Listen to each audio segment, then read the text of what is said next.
He fucked up. I gave him time in advance too. No, I just wanted to let He goes, all right. And now I hear this. Oh, I got the package. The shirts are dope. Like the sweater, like the thicker shirts. You know what I'm talking about? It's almost like a sweater, but they're short sleeve. They're dope. Oh, They're sick. yeah, hell yeah. It's 5 o'clock somewhere. Yeah. It is. Actually, Pre-podcast? What time is it right now? It is 2:31. 2:30. And East Coast 5:30. If you're in New York, this is normal shit. Yeah, basically. Yeah, and they're from the East Coast. Oh, so. dude, so we're on your time zone. Yeah, basically. Baltimore. Yeah, cheers to the podcast. To the podcast, yeah. Yeah. Cheers. Cheers. Yes, sir. Everyone. Cheers. Cheers, my lady. Cheers. Oh, that's good. Solid. Is that George Clooney shit? Yeah. All right, let's do this shit. Grab your shit. It's all gonna fun with That young life. Where's Brad? Sit here? He sits on the seat. sits here? So you can sit anywhere on that side. You can pick a mic. You want to water or anything? I'm good. I got my redneck drink here. You say redneck drink? Yeah. I'll take some mushrooms before we get into this podcast. It's not safe, it's a little microdose. Yeah, sit wherever you're gonna sit. Cheers. Cheers. Let's go, baby. Again, second time, by myself. Another I'm shot? not alcoholic, I swear. Don't be nervous, man. He's nervous. He's like, he's dipping his nicotine intimidate him. What? No. Intimidate him.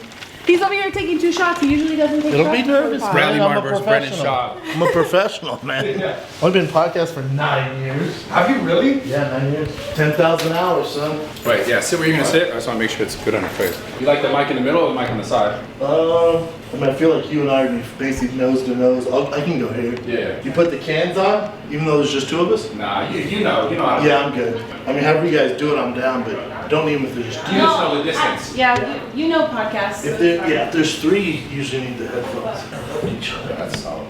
You want the pumpkins even though it's November, or what do you want to do? It's November. Pumpkins. I mean, if we're gonna make pumpkin pie, girl. Yeah, Halloween's You over. can't even see it, but still. Thanksgiving, pumpkins, come on. I mean, Halloween's over. It's true, it's fucking over. You know? That little pit is new enough. No, just the big brown one. Or the big gray and gray brown. Like a bluish almost. Yeah. My dog is dope. Those shoes are dope. Fuck. These old things. That's actually amazing. These, What yeah, the these are fuck? customs, dog. Because I shot my special last week in Dallas. So whenever I do a special, I do a custom. You know, I'm a sneakerhead. Yeah. Are you going? You rolling? Okay, yeah. So yeah, I shot my special in Dallas. So whenever I do a special, I always do like a custom shoe. You always have like fly shoes? Always. Because I see you in the gym every time. You have like, how many shoes do you have? Probably between 250, 300, but like fire shoes. Like I'm a sneakerhead. So it's like I collect them, and it all stems from childhood. So yeah, before we get into this, for those of you who don't know, Brendan Schaub, ladies and gentlemen, you do everything. I'm exhausted. Yeah, and this is one thing because I want to kind of talk to you a little bit. I've never actually had this conversation with you, like, because I've talked to you many times in my gym, but never actually had this kind of conversation with you, like just in real life about your upbringing, your childhood, where you've been, where you've come from. Yep. But before we get into that, I want to say, like, the number one thing that strikes me about you as a person after knowing you for, I don't know, like a year and a half, 2 years now. Yeah. You've been at the gym, Zoo Culture, but you definitely seem to be, and like myself, a lot, at least on the internet, like a little bit misunderstood, maybe just even in the world a little misunderstood, in the sense of, I mean, we talked this one time, and you were saying how you have so much like business sense, and you have so much like businesses you've created. Obviously, all the podcasts you've done, the stuff you produced. I don't even think people understand or know about how much. But have you ever struggled? Like, do you struggle like growing up, or do you struggle now with people like seeing you? Obviously, your physical stature, like you were a fighter, you did all these things. Like you might be looked at as some people as like a meathead. Obviously, not the people who really know you. Sure. But I just find it interesting because I don't think there's a lot of people who know, you know, because you were joking with me. You're like, you know, someone was thinking like, did your brother do all this stuff, set up all these businesses? Yeah. So I guess my question is like, where did all that come from? Like, obviously the competitive nature, I think I know about you that you have it so strongly. For sure. But where along the line in your life where you're like, I want to own my own stuff? Because this is like, for people listening, everyone, like, they want to be a UFC fighter, right? Yes. Or they want to be a podcaster, or they want to do social influencing, or they want to be a fitness person, or they want to be a whatever on the internet. And to go from where you went in sports and in competitive fighting, and then like doing everything, and also understanding the back end and how it works and what you need to do to succeed is crazy. So I just want to understand, like, where did that start for you to start to realize like you had to understand those things to be truly successful? Yeah, so I think two parts there. So the misunderstanding, I'm sure you get it too, right? Because the way I found your gym was in the height of the pandemic. You know, everything, you know, we're in LA, for those of you who don't know, we're in LA. So it was like North Korea here, shut down. Yeah. Nothing's open. Yeah. I was like, yeah, I need to work out, man. I need to do something. And then one of my boys, one of my features on the road with me, Chappelle goes, dude, this someone sent me this gym, says you need to go up there. This guy's similar to Brendan. And so he sends it to me. Yeah. And I was like, zoo culture. I'm like, dude, that's like a mile from my fucking house. Yeah. He's like, go up there, man. And I was like, fuck it. So I go up and I'm like, holy shit, this is my vibe. Then you and I met and I was like, oh shit. Yeah, it was like that Spider-Man meme. Yeah, where you're like, yo, wait, this is me. So we were boys right away. Yeah. So I think as far as like, you know, people maybe misunderstanding, I don't worry too much about that at all because people who know me know what's up. Of course. And then as far as like the work ethic stuff and owning your own stuff, my dad, you know, I'm the dumb one of the family. So my brother's a computer programmer. My dad is a computer programmer, started his own company. But he was a police officer, you told me, right? No, my father-in-law is a police officer. My bad. 30 Okay, your years, father-in-law. Yeah. So my father created like basically like any of the high security encrypted emails that like the government uses or like jewelry stores, like sensitive material. He designed all that like in late 80s, like early 90s. So my dad's wicked smart. So I'm growing up, the dumb one. So I'm the dumb one. But my dad is like the ultimate businessman. The ultimate. So when I was 10, I grew up in Venice in the summers because my uncle had a house there. So I'd go to like Gold's Gym. I grew up in that, and he was a professional bodybuilder. So I grew up in that atmosphere. But wait, who was a professional bodybuilder? My uncle. Your uncle, okay. So I grew up in the summers being around my uncle, who's insanely successful and a crazy businessman. And then my dad too. And I remember I was a bodybuilder. And a bodybuilder. Okay. And I remember my dad, I was like 10 or 12 when we were on the beach. And my dad's like, again, I'm 12, dude. We're on the beach. And he goes, you know what the difference between me and you is? I go, what? He goes, I'm making money right now. And it was like a Thursday afternoon while we're on the beach. I'm like, all right. You know, I was 12. I was like, what the fuck? Wait, your dad said that, yeah. dude? Like your dad, your father. It was like a flex, but him also being like, you got to get to a level where. But you were 12. I was 12. What the fuck? He's like, I'm making money right now. I was like, okay. Wait. You were 12 years old. He said that 12, to you. yeah. Wow, I love it. Yeah, but that's just him instilling me like you're chilling, having a good time. I'm also chilling, having a good time, but I'm also making money. Dude. He's kind of teaching you something, showing you something. Yeah. So I think my dad's just always been like that, you know, that hustler, man. And like that work ethic. I can't stand it, especially now that I'm a comic. And Rogan will say this, or other like Kreischer or Segura be like, yeah, he'll take his professional athlete work ethic, and you know that's what he brings to comedy. That's why he got so far so fast.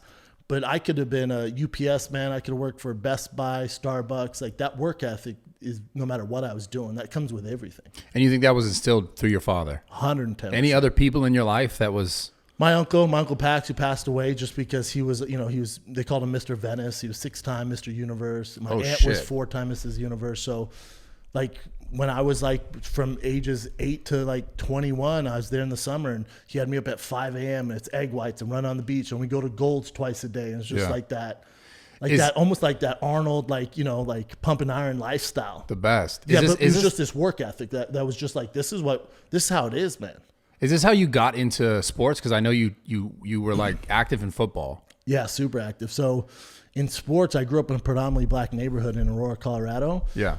And the only way to be like cool is to be good at sports. I hadn't been gifted. So wait, when did you move there? Because you were in Venice when you were 12. I would only go there in the summers. So the school year, I was in Aurora, Colorado. Okay. So my school, when I was a kid, was always in Aurora, Colorado. So in Aurora, like it was predominantly black neighborhood. So like the only way to be like cool or get any attention is to be good at sports. Yeah. So this is how much of a psycho I am. I was athletically gifted. I realized like I was fast and could catch and had coordination. But we'd play in the grass, and the girls would like watch us. And I realized the guys who were good at football got the girls. Of course, and I was young, of course. So I was like, man, I keep slipping. How gangster is this? In 4th grade, I brought my I wore my cleats to school. So if I'd walk through the hallways and it was like clanking, and everyone's making fun. I'm like, all right, bitch, wait till recess. Wait till we get to fucking Wait. Wait, how old are you in 4th grade? I don't know what is 4th grade. You know what I'm saying? How old are like we in 4th grade? 10? 10, 11? So So I knew, I was like, all right, bitch, keep talking shit. And they were like making fun of me because the teacher's like, you can't. You know what's funny about this right now? The fact that you're a sneakerhead Super sneaker. now, but you were flexing back then. You had cleats. And everyone's making fun of me. And then recess came and your boy. You were like, just wait. Your boy went off. I was like, it's so funny now, is it? So I wore those every day for the rest of the year. But what's great about that, my mom loved it because we didn't grow up with a lot of money. Because they were the molded cleats. And when you wear them not on grass, they wear down. So by the end of the year, they wore down. My mom's like, see, you got shoes now. So I just wore those McGregor cleats. So wait, that turned into shoes. But at this age, like it wasn't. I mean, you obviously weren't out here like having sex. You were like, you were just trying to impress them because like they thought it was cool. Friends. They thought it was cool. And I was like the token, cool, athletic white guy. And then and to me, I was like, oh, this is like, all right, that's what I'm good at. So that's what I'm going to do. But then on the flip side of that, my mom was always really like artsy and funny. So she wanted for me to be like Adam Sandler or Chris Farley. Yeah, so she wanted me to be on Saturday Night Live. So it was this weird dynamic where I was the funny, like athletic guy, you know, but it's almost a blessing and curse because I was good at athletics. Like that was my focus and it took me some great things, man. But you almost did the NFL, right? Yeah, so I had a cappuccino with the Buffalo Bills. And then they're like, we're all set on slow white guys. They're like, say less. And then I got my stuff and got out of there. But, you know, you had a shot at the NFL, man. A lot of people can't say that. Yeah, it's dope. Yeah. You know, it's funny because a lot of people I know who like would have a shot would totally like play that up so much. Not me. Yeah, you don't really give a fuck. Because I've been there. So I know guys who lie about like, yeah, I was going to go to the NFL. Yeah, I got hurt, man. No, I literally, they were just like, we're all set on white tight ends, dude. Yeah, like you're good. I was like, all right. So broke my heart though. But those are like life lessons because it was like, you know, as a kid, like my heroes were like Junior Seau and all these NFL guys. And I thought, God, if I just get the NFL, it's going to be like, you know, Willy Wonka's chocolate factory. Like when that kid gets in the factory, like I'm gonna be like, this is it, baby. Like I made it. And it was not like that. My experience was more like Vince Papale from Invisible when you get there and they don't have your name on your jersey. And I was like, dude, you spelled my name wrong. They're like, we don't care. He was like, does it matter? You just put the fucking thing on. I was like, all right, dude. So when did you start to find like your love for comedy? Because I know that like you started to get into fighting and you did jiu-jitsu for like, how many months before you started fighting? 6 months or something like that? I was doing jiu-jitsu when I was playing football at the University of Colorado just to stay in shape. And then had this weird knack for it. It was like a natural. Yeah, like how do you go from like, you're playing football, you're doing jiu-jitsu. I understand jiu-jitsu obviously and then fighting, but didn't you do an amateur fight like within like, I don't know, like 6-7 months? I did Golden Gloves boxing, the tournament within like 3 months of training and ended up winning it. And training boxing? No, I wasn't even training. I was boxing because I was doing MMA, but I wasn't like focused on boxing. And then my boy Shane Carwin, who became UFC heavyweight champ, he goes, hey, that Golden Gloves, because we always talk about Golden Gloves boxing, which back in the day was a big deal. It was like the biggest amateur tournament in the nation. And he goes, hey, that Golden Gloves is next Saturday. I'm like, yeah, no, it's crazy, right? He's like, yeah, I signed you up for it. I'm like, what? He's like, yeah, dude. You're And how much boxing experience did you have? 3 months of like sparring with him and like not much. Fucking around the gym, hitting pads. Not much. And then I was selling supplements door to door at the time because remember, what supplements? I got cut from the NFL. I was selling hard nutrition supplements with my boy Brad Pyatt, who created Muscle Farm. Whoa! Yeah, he created Muscle Farm after that, obviously. Yeah, that's what turned into Muscle Farm. So what me and Brad started together with hard nutrition. I went on to do my thing. He went on to start Muscle Farm. Holy shit! Yeah. So me and him were selling door to door. But like, where I was doing that when I got cut. So I was selling supplements door to door, but then I would train in MMA and jiu-jitsu. And then my boy signed me up for Golden Gloves. And then I remember I was like, I kind of want to fight. My dad was like, you're an idiot. Like you have a double major. Like, what are you doing? You double majored in what? Business and sociology. Okay. Yeah. So my dad was like, use your degree, you idiot. And I was like, no, I know. Let me just try this. And I told my dad, I said, because he didn't come to anything like my jiu-jitsu tournaments for that. He's like, if you come to Golden Gloves and I lose, I'll work for you. I'll do whatever the fuck you want. Yeah. He's like, all right. So he came. I just happened to. What did your mom think about all this stuff? Comedy. My mom has always been so supportive. She's like, I've been telling you this since you were fucking 4 years old. You're gonna be a stand-up comic. Yeah. So she's all about that. The fighting she hated. She came to my first professional fight ever, which was in Broomfield, Colorado. And I knocked the guy out in like 26 seconds. And I saw my mom like, Mama, wasn't that great? She's like, yeah, how many more do you have tonight? I'm like, what? No, that's it. She's like, I drove all the way here for that shit. For that quick knockout? Yeah, that's good. She's like, oh, fuck this. Never came again. That's so fucking fun. But did she pay for parking? But did she not want? But did she not want you to do it? Or she just was like, She was just like, "What are you doing? Why are you and doing they didn't it? think there was money in it. You know, like, what are you doing? Yeah. Was there money in your fighting career? As far as like paydays that I got from the UFC, not really. Well, depends. Like for the average person, like, oh, you made whatever, 40 grand to fight fucking Nogueira. Like that's crazy. It's not though. So what was I wanted to ask you this. This is a question I really wanted to know. But before you go, my money came from sponsorship.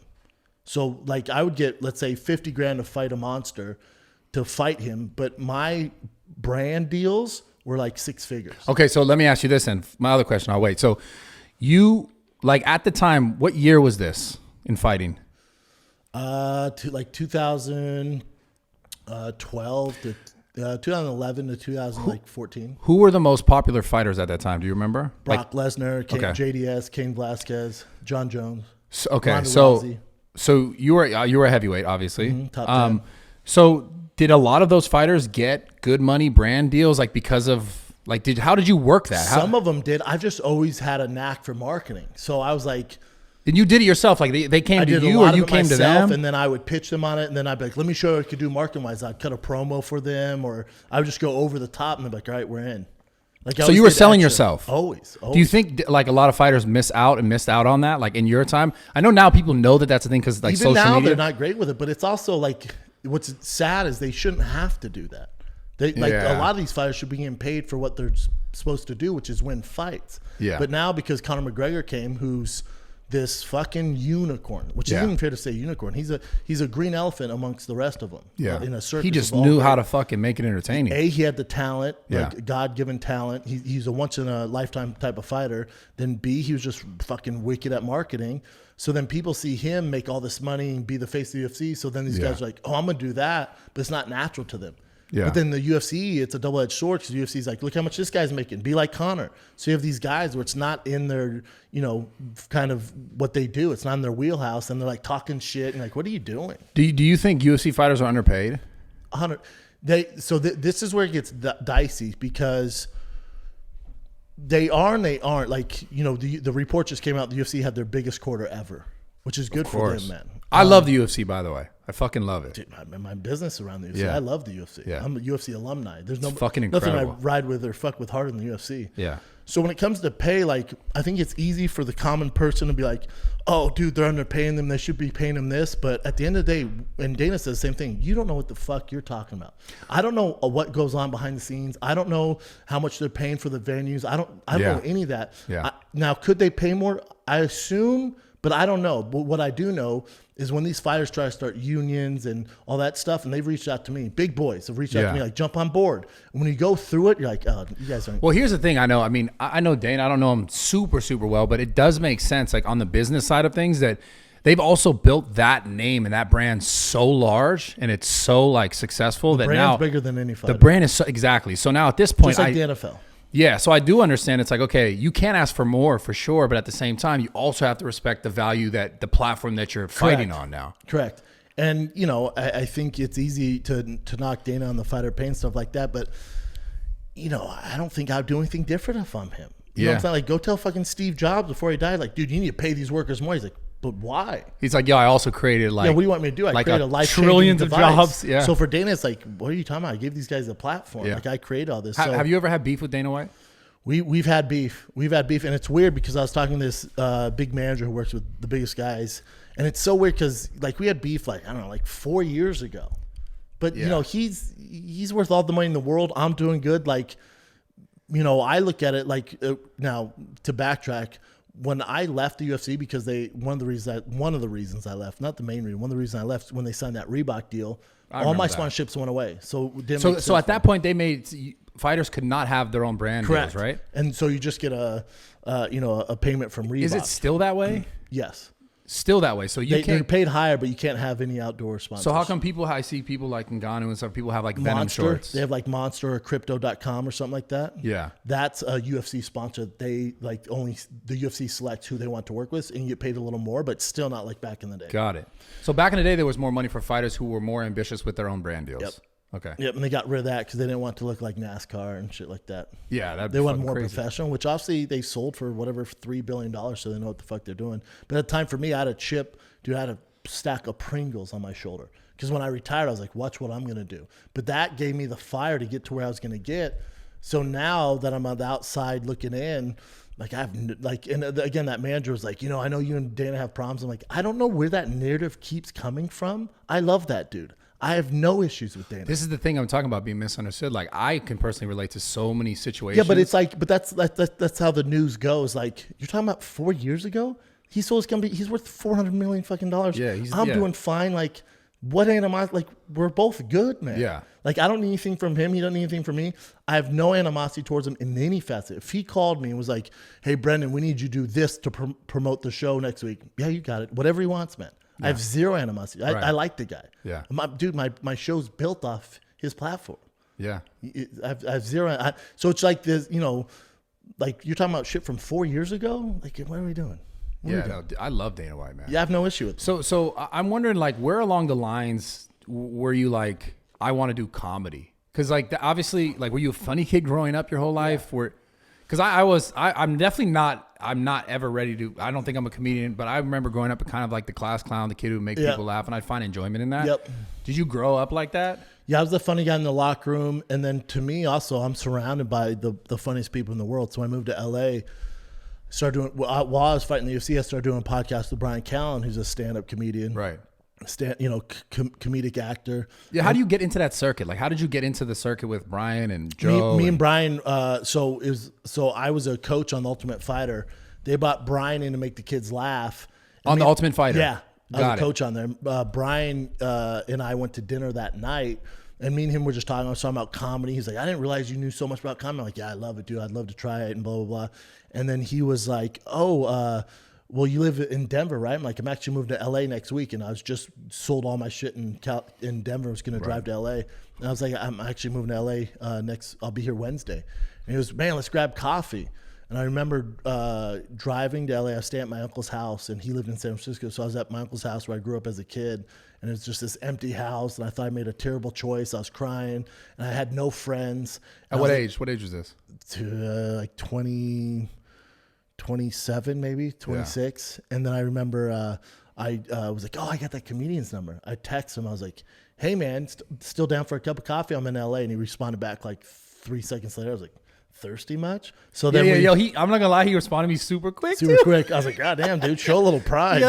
Play hard to get a little bit, dog. I said, you gotta get you on my podcast. I was like, the bubbles was already there. Yeah, he's like, and like say he was less. waiting on my text He's all message. address. I was like, yo, is this guy waiting for this shit? He's all send nudes, y'all. Jesus Christ, dude. But so me and him went and got coffee, and he was like, oh, I do this like radio thing podcast in my garage. You should come on. Is this when you first found out about podcasting? I didn't know what it was. Okay. And no one, it wasn't big. You're talking 10 years ago, dude. No, it was literally beginning. Yeah. So I go to his garage, do this thing. We had this weird chemistry. And he's like, dude, that's the best show I've ever done. We need to do this once a week. I'm like, I ain't getting with the ass once a week.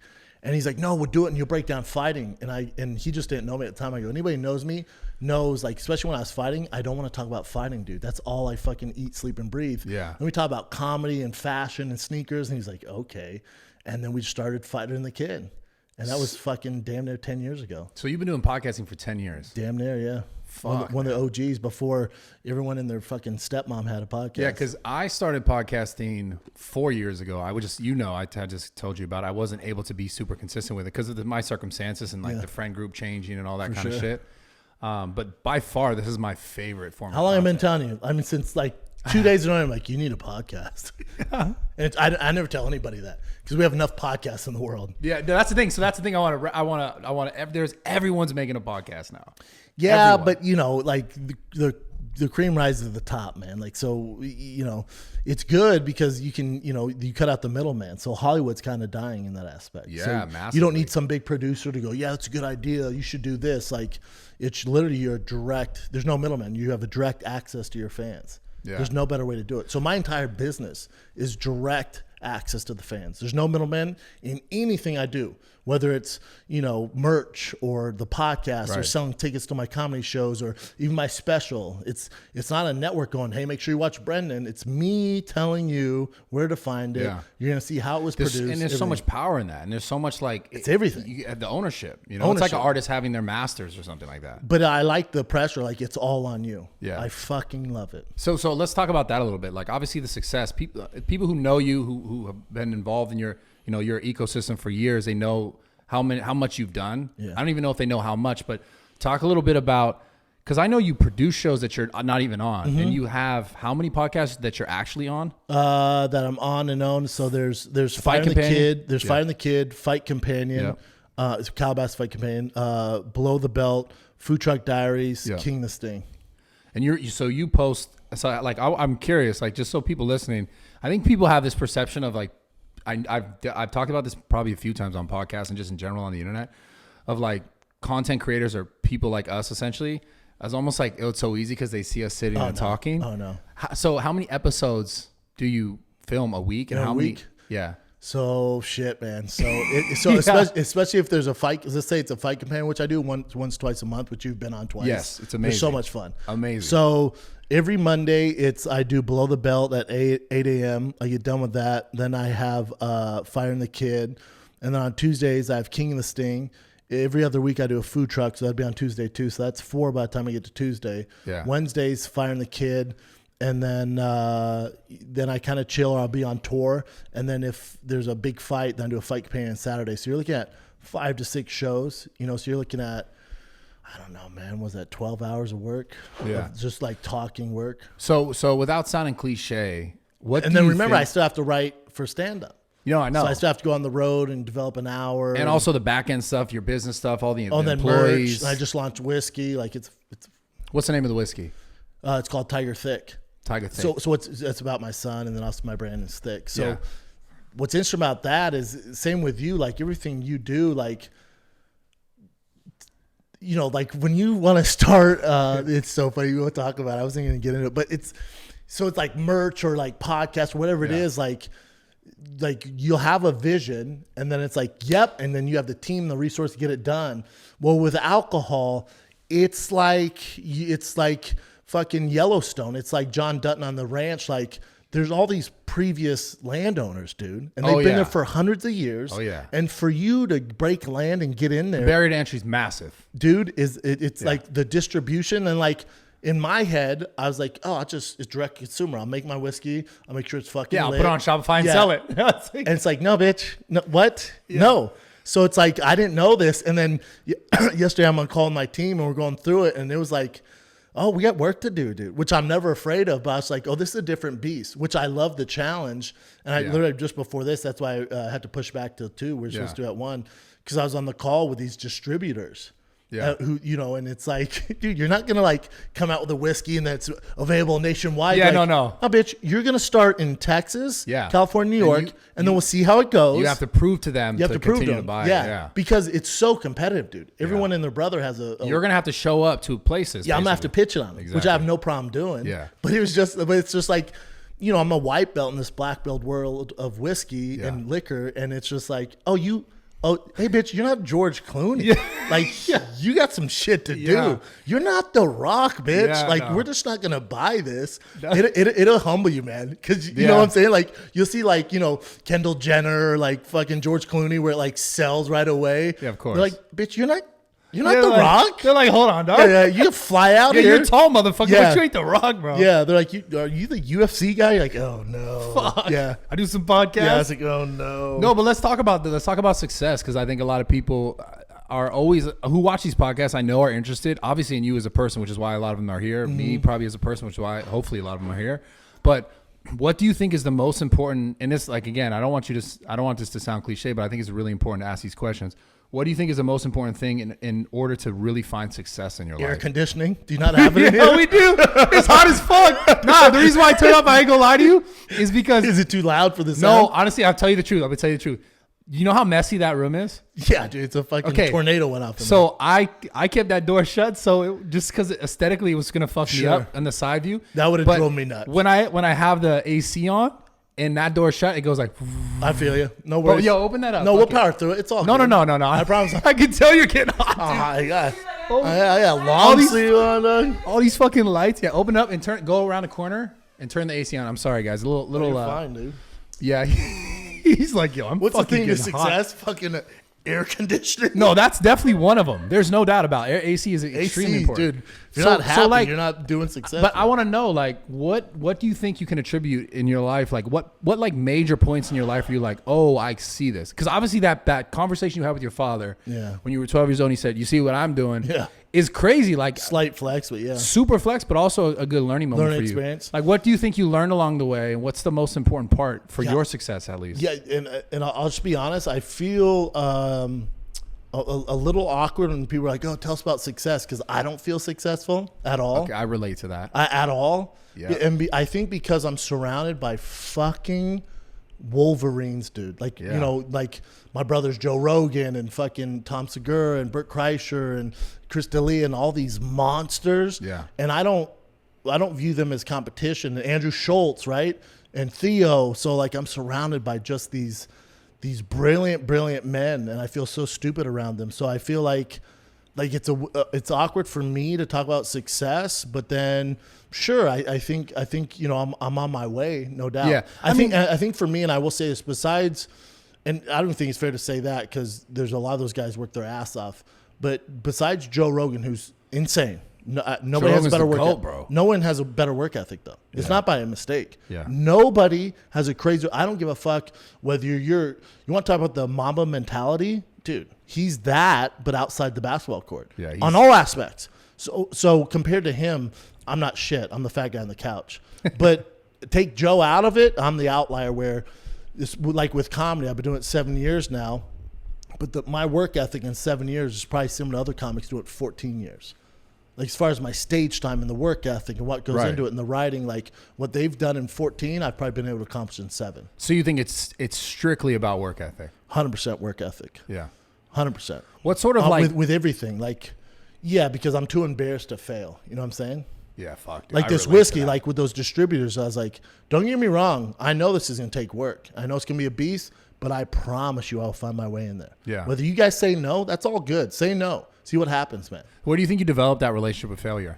The being afraid, Sports. because I totally think understand I think sports, and then like feeling embarrassed, and like, you know, like as a kid, you know, I have kids now. I think the number one thing, you just want them to be quote unquote losers. Like you don't want them to like waste their lives. You know what I'm saying? Yeah, of course. Yeah. Have you ever at any moment in your life felt like you were wasting time or wasting your life? Because listen, as successful as people might see me or whatever, obviously I feel like I have so much more to go. But like there's been moments where I'm like, fuck, man, what am I doing? Even though I was actively doing things that I thought were really important and necessary for my own success, there's still moments where I've just had like, I don't know if it's my own anxiety or just my own like, you know, criticalness on myself. But have you ever felt like, fuck, what am I doing? No, not really. I know I'm on the right path. I know like it's just going to take time. Like patience is key, and I feel like I'll get there. It might take me longer in certain aspects, but I'll get there. You know what I'm saying? Like I'm not afraid to work. Yeah, of course. So the comedy thing, like I've always been curious about this because obviously I'm not a fucking comedian. I don't really know enough. I know enough comedians, but do you spend like how many hours a day are you working on comedy? Do you think like, because you have to write, because like if you do a stand-up, I've always been curious about this because I know some guys who I think are really funny and they could be great. I think they would be great stand-ups, but obviously like It's different. yeah, that's what I'm saying. I don't understand that aspect. You know how Like, your are friend's like really athletic? You're like, dude, I'm picking him first when we play basketball, and he's fucking terrible. That's how like it's like, and everyone thinks they're funny. Everybody. But there's a difference between professional funny, like entertaining a crowd, like in Philly, who doesn't want to be entertained and they're drunk and they're rowdy, converting them to having a good time, and then at the barbecue with your family and friends, and you're the funny guy. You know what I'm saying? Okay, so that's what I'm saying. That's completely different. Different animal. But going into the crowd in Philly, who's like, they're drunk and they're like, make me laugh, motherfucker. Which I love. It's like, so what do you do to develop that? Like, I think reps, and then also I think what has really helped me out as a comic. Practice. You're saying practice. Reps. Practice, like yeah. just getting up, like, and then for me, I was thrown to the fucking sharks right away because a lot of my like stage time was at the Comedy Store. So you're talking about the mecca of comedy. Yeah. How did you get there so fast? Because of your relationships? That, and then also the way I got into comedy is Brian Callen, myself, and Brian was a successful comic before me, selling 7 tickets, whatever. But me and him would do live You said selling what? 7 tickets. I was giving shit. tickets. He wasn't selling tickets, so I came along. Anyway, so me and him I got on stage first by me and him doing live Firing the Kids. But they weren't live podcasts. They were live comedy performances. And we'd start every one with me telling a story for 10 minutes, which was basically my open mics, me doing stand-up for 10 minutes. But I didn't realize at the time. Shit. And then me and him, it got to a level where we're doing Chicago theater, Vic Theater, which is like 4,000 people. And we're like, whatever, like 10, 15 shows deep at this point on tour. And I turn around and I go, hey, dude, what should I do for my story tonight? I'm trying to think of a story. He goes, you're talking about your stand-up? And I was like, no, what? No, I'm talking about like when I go out and tell the story. He's like, oh, Bubba, I just didn't want to scare you. You're doing stand-up. I was like, you son of a bitch. And then that's when it flipped. I'm like, holy fuck, I can do this. This is almost like the guy when you're like, because my buddy the other day, one of the athletes for Raw Gear, we had 6 plates on the bar, 6 plates and something. And I was like, yeah, that's 500 pounds. It was not 500 pounds. Yeah. But in his mind, he was like, oh, yeah, I could do that. I've done like this in the past. Yeah. And then I was like, yeah, just do it. Just pull it. Put a belt on and pull it. He didn't warm up at all. And he did it. And then we were like, yo, that was like 600 pounds. He's like, what the fuck? He was like, what the fuck? Yeah. It's the same concept. Same That's how thing. you got pushed into it. That's how I got pushed into it. And then we did a live Firing the Kid at the Comedy Store. And it went great. And I had a good set. And the crowd loved it. And then Wait, when you knew it was comedy, though, did it make it more nerve-wracking? Fired me up. Because I was like, yes, here we go. And I called my mom. Because like, hey, mama. And because she's always wanted me to do it. So then I was at the Comedy Store and we did a live one though. It went great. Then 2 weeks goes by and the booker for the Comedy Store, Emily, she called me and she goes, hey, this is Emily from the Comedy Store. She goes, are you interested in, we have a spot open in the belly room, which is a small room. She goes, we have set in the belly room. You just got to do 4 minutes. And I'm so stupid and naive. I didn't know how it works. I go, oh, let me call Brian, see if he's available. And she goes, no, dumbass, just you. Yeah, you. We saw you on stage the other night, just you. I'm like, oh shit, here we go. So what was that? So that was like? my first set. Were you nervous? Super nervous because I'm such a comedy nerd and I know like the legacy there, and like I knew like I'd get some pushback, like getting to the Comedy Store that fast, stuff like that. But that's never bothered me. But it went well, but it didn't go great. But it went good enough where it didn't scare me away from it. Yeah. So I was like, oh, I can, if I work on this, I can do it. And so then I'd go home and I'd do my set in the mirror a million times. Then I'd get up at the Laugh Factory in the Comedy Store. And then remember when I'm a year or 2 years in comedy, I'm getting pushed in there and I have to follow Joey Diaz and Mark Maron and Joe Rogan and Bert Kreischer and Tom Segura. The best, but the best of the best. Fuck. The best of the best. What's your relationship like with Joe? I know he kind of like he's like a mentor, like older brother. Like I talk to him damn near every day. That's crazy. Yeah. I remember you were gonna get the spot down the street from the land. I was gonna take over his studio space, and that shit fell out. Yeah, just because Joe's such a powerhouse, and like I love being associated with him. He's done so much for my career, but you don't want to be that tied to somebody, no matter who it is. Right. So as much as I want to take over his spot and like carry on his legacy, stuff like that, I need to do my own thing, which is why. My favorite show ever to do out of anything I've ever done in my life, no matter what it was, is the Fight Companions. Fucking amazing. And so it was always, the original crew was Joe Rogan, Eddie Bravo, Brian Callen, myself. And it was like this special mix. And we're all so close and we had so much fun and people loved it. Yeah. And when he moved to Austin, I called him. I was like, dude, I know we're in lockdown and you moved to Austin. Like, we got to start these Fight Companions again, dude. Like, this is important because I know how it's funny. Like, I don't know if I can put you, I'm going to put you on blast. Fuck it. When we do the podcast, you're like, yo, don't read all these comments because there's a lot of negative shit. Mm-hmm. The number one thing was people are like, oh, he's doing it because Joe Rogan did it. Joe Rogan's not doing it anymore. It's not the same. But I don't think people understand the perspective that he actually, didn't he tell you like, yo, you should do this? Yeah. People don't know that though. Just so you know, people don't know that. Oh, I don't care. Of course you don't care. But I feel you. Like, I just want to let the audience know. Yeah, no. It's by me doing that is paying homage to him. Right. It's his idea. I didn't start that. Joe's brilliant. It was the funnest time I've ever had. The days of Joe, Eddie, Brian, and me together are no longer, man. Right. And it breaks my fucking heart. It's the one thing, if I talk about it enough, I'll fucking cry. Yeah. It breaks my heart. So for me, I have the resources now. I'm at a level now where I can do that. Is that relationship, not the relationship, but did that trifecta that you guys, did it stop because of the distance? the distance, people got busy, COVID, people moved. Yeah. Just the landscape moved. The entire, like, we were the comedy Rat Pack of the Comedy Store. Yeah, I remember it. And then when the lockdown happened, everyone went their own way. It broke my heart, man. Yeah. I'm like, no, let's all stay wait, where's everybody going? Yeah. Like, we'll still do. And they're like, nah, bitch, we're out of here. Yeah. So then it was just like, I was so hurt, man. I was so hurt, and that's my own personal shit. And so I got to a level where I'm like, I can do these fight companions myself. And I called Joe, got his blessing. He's like, run with it, dude. Yeah. I was like, I'm going to call it Calabasas Fight Companion. Yeah. And I'm going to get my boys. So now, have Brian in there who, was on the original. Amazing. And you have Chris D'Elia, who knows nothing about fighting, but he's the most talented and funniest person in the fucking world. We've had you on there. Yeah. So it's like, I have people that I want to talk to. Like, my friends are on there. Right. And that's why I do it. Yeah, That's dude, it's my favorite thing to do. It's the most fun. It's so It fun. is We just so- bullshit. sit man. there, drink, have Bullshit. fun. It's like, dude, it's crazy because it reminds me of like if I just had like my boys over straight up at my house watching the fight. There's just some cameras there. That's how it feels. And that's how it should feel. Like, you want people to be like, oh, I'm tuning in to watch fights with Brendan, but I'm at home. Like, I don't know him, but you're going to feel like you're part of the crew. Yeah. And you'll see now, and this is, again, I'm not taking credit for this. This is all Joe Rogan's idea. You'll see now, like, Monday Night Football does it, right? With the Peyton Manning podcast. Yes, bro. And you see the UFC does it now, too. Yeah. They do it on Fight Pass. And you see, the Joe's NBA. a fucking- The Bill Simmons does it now with NBA. Yeah. And, like, all these people are doing it. But never forget who had the original idea, who started it, was the brilliance of Joe Rogan. Yeah. And you were on that. Oh, yeah. That's So it's crazy. I just think it's so dope, man, how like just social media in general and how like obviously podcasting, it's like shaping broadcasting, it's shaping like conversations, it's shaping so much shit that it was never like this. And like it's also giving so much power back to individuals such as yourself, such as myself, people which who do is these huge. things.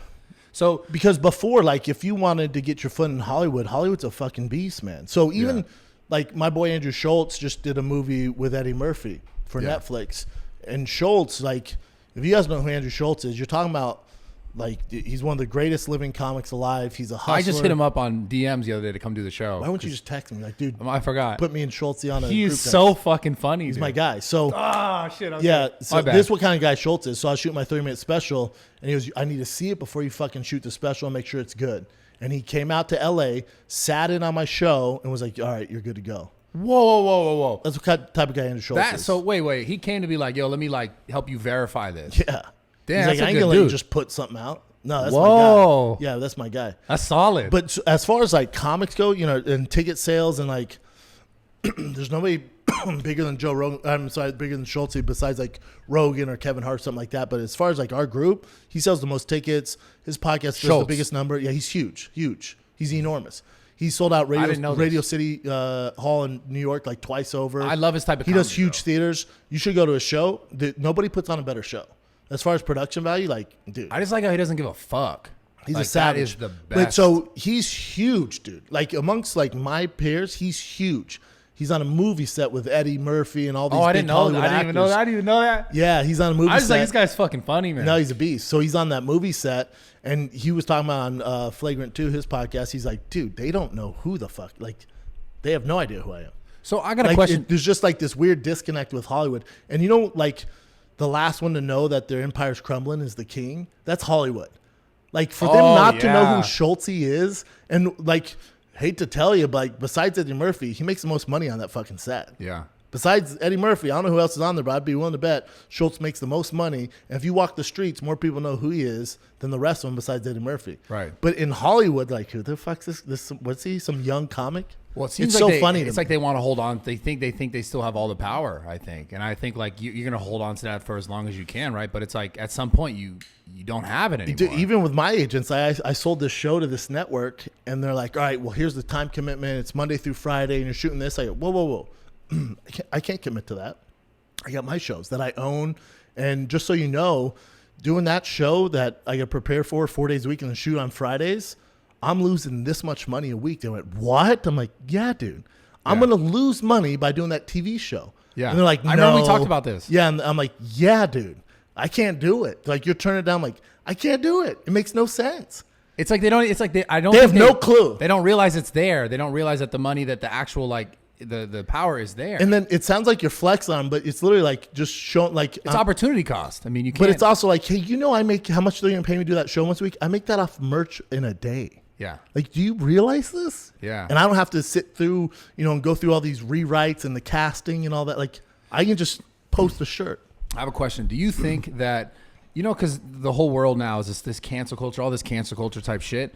Kind of. Because, this is what I want to get into. Hollywood, though, they like, I feel like they live and die by cancel culture. But it started with them. But, yeah, okay. So, but this form of, which like Andrew Schultz, for example, like this guy, the kind of shit he says is still so fucking like, you just can't even like. Not to his audience, though. That's what I'm saying. That's what I'm trying to. Which is all that he gravitates towards. So, like, that's the crazy part of it is that it's almost like because of the cancel culture that came from the mainstream, it's almost pushed power to the people who are actually creating the content. Yes. But do you think like someone like that could get canceled? Like, what could cancel someone that is like obviously outwardly being like talking about all the things that people are afraid of talking about? I don't think no words would do it. Like, no words would do it. You look at like Shane Gillis. Do you know who Shane Gillis is? No. Monster comic out of New York, born in Philly. He just released his special himself on YouTube. It's over 2 million views. He's a monster.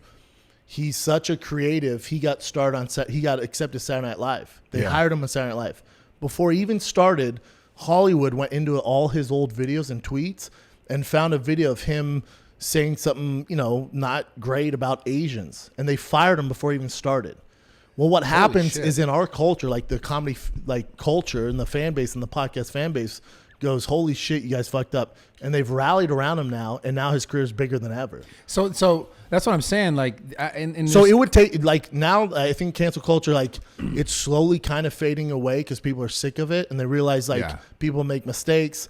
This isn't the way you treat people. You don't kick people off the island for making one mistake. And we're realizing no one's going to learn from that. You're actually going to. So if they're racist and they're not anymore, but you cancel them because they said something when they were 16, right? That person's probably going to get more racist. You know what I'm saying? Like, it doesn't make sense. You're not making that a better well, it's person. also it's assuming automatically that people just can't learn or can't grow or can't become better, which is fucking not crazy. a way to run it's any like, sort of you business. You can think about the person, society. if you're listening to this right now, like, who were you 10 years ago? Are you the same person today? It's insane. You weren't. It's insane. So, I think for a comic or actor or anything, you'd have to do something pretty major to get canceled these days. But as far, you're talking about like rape or something like that. Okay, now, yeah. That's different. But as far as words go, like, if you're still in Hollywood, you're going to get canceled if you're with words. But did you hear about the football guy who like beat up his fucking girl recently? Yeah, like just yesterday. I saw the video. I would love to beat the fuck out of him. Yes, that guy is a fucking piece of shit. Like, I'm not down to do any celebrity boxing matches, but I'd beat the shit. I'm for free. I don't need paying me. You saw that shit? He threw her into the TV insane. And then threw her on top of the kid. You know thing? how fucked up I am because I've seen some bad shit in my life. In my head, I'm like, God, she's tough, man. That bitch is tough. Yeah, she got she's rocked. still like talking. She stood up. She's like, "Can you stop?" She's like, "Would you just stop?" I would be like, "Ah." She was like, "What are you doing?" Like, she was like, still in calm, shock. Cool, collected. It's in front of the kid. You know what I'm saying? Bro, that guy needs his ass whooped. Yeah, that's a fucking cancel fact. that guy. That's what I'm saying. That's a bad guy. That's the kind of shit you can cancel people. That's for. a bad guy. But it's like, fuck, dude, that shit really fucking irked me. That's a I bad watched guy. that video. If you watch that video got me. Yeah. with sound, I was like, whoa, Horrible. this guy's a scumbag. Horrible piece of shit. Fucking crazy, man. Yeah. So, cancel culture and comedy. Do you think that, like, I just feel like it doesn't have a place, though, in comedy, right? 'Cause we talk about Dave Chappelle. Everyone's talking about Dave Chappelle, this community thing. No, we say everyone. Here's the thing. We're in LA. Everyone's not talking about it. So I'm on the road in Texas and in Idaho and Florida and Chicago. They're not, like, if you bring it up to them, like, wait, what happened? I thought his special was great.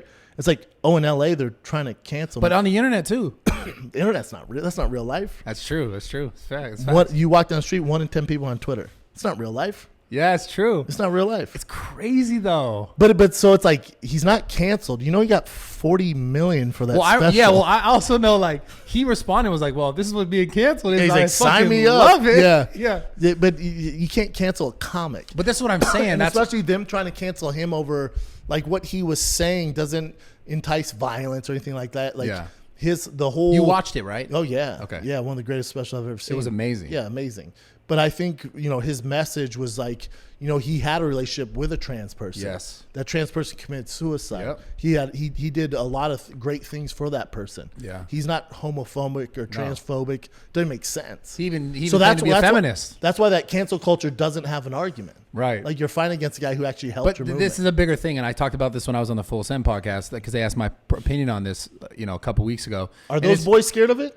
No. I mean, that's the thing is like you can't. If you base everything you do off of what you think the reaction is going to be, then you're just never going to do anything. Never. And it's like in Dave Chappelle's situation, in comedy in general, it's like, are we just saying people can't talk about fucking things or joke? People have been joking about things forever. And then also the fact that what I said on the podcast, I just want to reiterate again here, is like, if we're saying that, you can't talk about me, you can't joke about me, doesn't that just make that thing more taboo? And the whole point is their goal, right? They want it to be more inclusive. 100%. So it's a very weird combination of things where it's like, okay, we're saying you can't say this, but we also want everyone to know about this, but don't talk about this. But as Schultz would say, everybody can get these jokes. Everybody. Yeah. Everybody. It's what amazing, I'm saying? man. Once that trickles into the comedy life and stuff like that and the culture, that's when cancel culture's gotten out of hand. Like, you can't put a muzzle on comics. No, it's not going to happen. It's like I said, I think it's been a thing forever where comedy is like, that should be the very last place that you should be able to talk about something that is taboo, that is scaring people, that is whatever. And here's my thing with that is, if you don't like what Dave Chappelle's saying, don't watch his special. Yeah. It's not like fucking Channel 9's blasting out on mainstream. But you have to pay for a Netflix subscription, click on his name, Dave Chappelle, knowing what he's talking about, and then watch it, you idiots. But like I would imagine most of them haven't even watched it.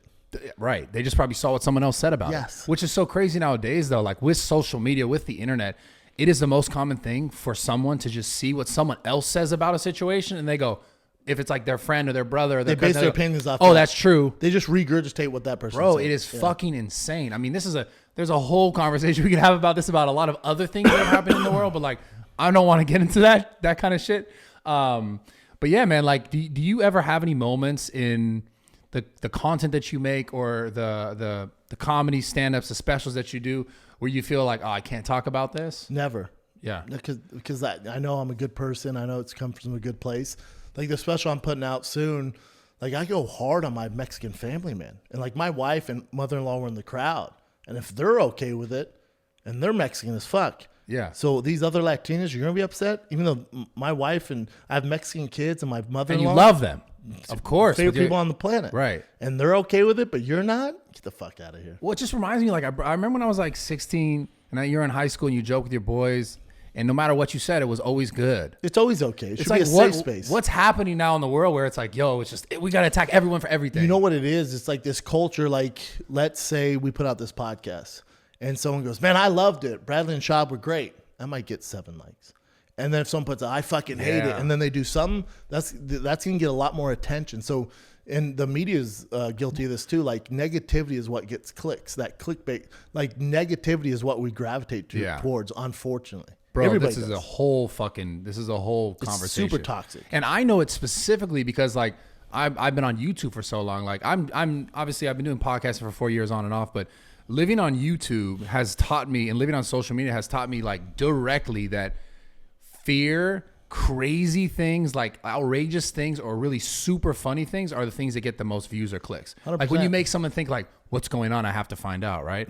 You get more clicks. So a lot of times it comes through something that's negative, or something that is like, could just be like, whoa, I gotta know. So it's like, I've watched, dude, the fucking transition of like mainstream media onto social media. But the key there, start with mainstream. Like, just look at, for example, the Joe Rogan stuff with his vaccines, and then like the horse dewormer and stuff like that. Like, dude, he was literally going to sue CNN because they were spreading this false narrative. They was taking this horse dewormer. Yeah. And even people to this, my own fucking family is like, can't believe your buddy Joe would take horse dewormer. I'm like, holy shit, you have crazy. You have my mom, bro. Yeah, it's like, Mom, what world stop. are you living in? Yeah, my dad was like, I can't believe he would. I'm like, holy shit. Yes. How much CNN do you watch? And it's crazy because, like, it's like literally that thing specifically has won a Nobel Prize for like helping fucking billions of people. Yep. People. Mm-hmm. And then it's like, yo, we're just gonna attack it because, like, that's our prerogative. But they're not doing it anymore. Well, because you call this shit, which is crazy. You So fucked now with it's the like, wrong bull. now you start talking about power, and like, this is what I'm saying. We're talking about Hollywood mainstream versus like where do you think this is going? Like, I honestly believe, I think we had this conversation a long time ago in person. There's like, at what point there's going to be this shift where like, there's almost so many, not celebrities, but social media influencers that have so much of their own like audience or fan base or people that's watching, that people almost like stop actually really, except for like a certain, well, because that's the thing, like a certain demographic eventually once they pass away, the new people coming up are living like with this technology, right? I mean, look at the ratings. Like, I mean, you look at even one of my shows, and especially Joe Rogan's show, like compared to CNN, you know how many more millions and millions? It's not even close. No, it's so not if close CNN goes, Joe Rogan's taking a dewormer, cool. Let's say I think they get like 200, 300,000 people a night. All right, shit numbers. Yeah. Rogan gets on there. You're talking a batch show of his gets 11 million views. Yeah. Do you think CNN's mad that doctor got on and was like, and got annihilated? Yeah. Do you think they're like, fuck, why'd you do that? Yeah, they're like, why would you do that? But they even tried spinning that. He even tried spinning that. I know. He was like, I have to go in the lion's den. And it's like, dude, and you got eaten alive, bro. Bro, it's just crazy. Which is great to see. I love it. I just think it's getting to this point. It's going to get to a point where it's like mainstream media is not going to be what it is unless someone. Well, they've already lost the trust. Like they've already lost the trust of the public. You look at like what they've been doing with the vaccines and COVID and like Fauci and stuff. Like the government and the mainstream media is already like, who watches that and believes it? Also, who watches it? My dad. Fuck. But it's so negative. It's no. I want to tell you a story. It's so negative. Like you want to slit your wrist if you watch fucking KTLA every morning. Bro, this was in Miami. I was in Miami. It was me and Steve. We were going to the gym. Okay. Sorry. Me and Jacob, my videographer, because I'm going to the gym. I'm going to meet Steve at the gym. So we're listening. This guy's listening to NPR. Okay. And it's talking about like wildfires, rainforest fire, like all this like negative, everything possible. And I'm not saying these things aren't happening and people shouldn't be like thinking about these things. But it went from like that to like, I don't know, some trial thing about, I don't know if this was Rittenhouse or something like, I don't know if it was Rittenhouse. This was a while ago. And then it was like, I'm going to ask you about that in a second. Because it just got, anyway. He got off all true. And then it started talking about COVID, right? So I'm going to the gym and I'm sitting in the back seat. Jacob's right next to me. The driver, and I kind of said to myself, I'm like, fuck, man, I don't know how you can listen to this negative shit. It's like, it's just like negative. Like, be scared, be afraid. I'm like, fuck. And I put my headphones on. I was like, I can't listen to this shit. Anyways, I look into the thing and I notice he starts talking to Jacob. So I take my earphones back out and he goes, I get the tail end of like, have you guys been tested? Yeah, and we're like, yeah, we tested recently. He's like, yeah, well, he goes, I have the Delta variant. Okay. And he was like, it can kill you. There you go. I was like, yo, pull over this car right now. He's like, we're almost there. I was like, pull over this car. Yeah. I got a little upset. I'm not gonna lie. I said, pull over the fucking car. Yeah. And I got out and I was like, yo, like what is the use in that? Why would you be that kind of person? It's like, it's just creating this weird fucking dynamic in the world. My thing, right I don't now. have any animosity towards him because remember, he grew up with that. He didn't grow up with like we did. You know what I'm saying? Like he grew up with that, like, you know, fucking Walter Cronkite or where the fuck he's grown up, Barbara Walters, and like what they say is word. So for him, that's all he knows. Same with my dad. Like my dad didn't leave his house for like 16 months. Yeah. And like my brother lives pretty close to him. He's like, Dad would answer the door in a full like fucking, you know, it's just nuclear what they know. War outfit and like gloves and shit and wouldn't talk to me and like But, like I don't hold it against him because that's all they know. But do you think though, you know, obviously that there's a generation that like they grew up and like plugged into that, right? And that's all they know. But there's still a new generation that like it's still like it's not getting to them. I'm not saying like what everything is said is wrong or incorrect, but there's still a new generation that is adopting that mentality of like, for sure. Like, but a lot of people, like if you think about it, like a lot of people aren't risk takers. I'm not saying you're a risk taker if you're not wearing a mask, you're not getting vaccinated, but you're probably a little more of it's just in your DNA. Like you're a bit more of a risk taker. Like you're probably entrepreneur. You're probably more likely to, you know, bet on yourself and, you know, do some crazy shit and, you know, climb fucking Mount Everest, stuff like that. You know what I'm saying? Like, there's different types of people. Where do you think it's just going though? Like we talk about it a little bit at the gym sometimes here and there.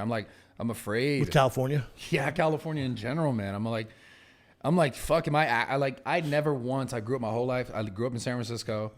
I lived in Sacramento State. I came down to Orange County. Lived all in Orange County, all through Orange County, all through LA. Lived in Woodland Hills now, and I'm like, I never ever until COVID, the end of COVID, like I say, like 8 months in, 9 months in, I was like, fuck, I really don't want to live here anymore. But this is my thing with that. And at the gym, I wanted to sell my house right away when we left there talking to that cop. But it'd be weird to leave now. Like you should have left. Yeah, fuck. Like it's open now. God, like, I know. It's not terrible here. But it's not going to get worse. Like this is the worst. Like they can't do anything else worse to us. As far as like whenever we lock down again, they realize they don't want to admit it. They realize that shit did not work. Okay, they ruined small businesses. So we're not getting locked down again. You might have to put a mask on. Like, but I'm a homebody. Yeah. So like me too. my gym is zoo culture. You don't make me wear a mask. Never. I own my own studio. They don't have to have masks. That's in pretty there. lit. So it's like unless like I walk into a restaurant and I can take the mask off when I sit down, which is so hilarious. It's like hold on. While I'm talking to you, trying to get a table, I have to have a mask on. If I go to the bathroom, I don't have to mask on it. If I just sit there, that's safe. Bro. Because COVID won't go that way. But so here's the deal, right? Like me and you, right? We have those circumstances because that's our life. But everyone else is like they feel forced into it. Like I'll give you an example. A lot like what you were just saying. I went into a kava, which is like a Mediterranean. I love this place. It's in fucking Topanga. You get like a bowl, you can pick what you want, right? Sounds nice. I go into kava. And tzatziki sauce and shit? Tzatziki, all that good shit. Hummus, all that fire shit. Yeah. Like spicy lamb meatballs and shit. It's incredible. Yeah. Anyways, I'm in Kava, and there's no one in there. It's about to close. There's 2 people sitting there eating without the mask on eating. No one else in there except me. I go up. I said, he goes, as soon as he sees me walk towards the back, he's like, hey, you got to put a mask on. I was like. And you walked in the store without a mask? Walked in the store without a mask, and I was like, hey, he says, hey, you got to put a mask on. I said, I don't have one. Could you have one I can use? Yeah. And he's like, no. And I was like, okay, can I just order and get out of here real quick, or can I tell you what I want and I'll wait outside? No. Oh, wow. And the thing that got me was, I said, okay. I said, so if I was sitting right here and I was drinking water, like, can I just order water real quick and then like sit here? I know it's like it sounds a little like fucked, a little facetious, whatever you want to call it. But I was like, if I sat right here, just like those people are sitting literally right there, 0 mask on, right over there, no problem. Right? If I sat right here on this table and I just said, hey, I just want the chicken and the rice. That's it. You don't even got to put any sides, anything else. And so now I'm having a conversation with this guy. I'll throw you my American Express from here. Yeah, no, yeah. Or like I'll just come by and hit the Apple Pay thing that I use because I never carry my wallet anyways. Yeah. So boom, I don't even got to touch the thing and I'm dipping. And the thing that fucked me up was, and this is when we talk about, me and you have a different circumstance, right? Because you could show up to my gym, you could do all your things, but everyone else is still have to be like, I know. They have to go into the process.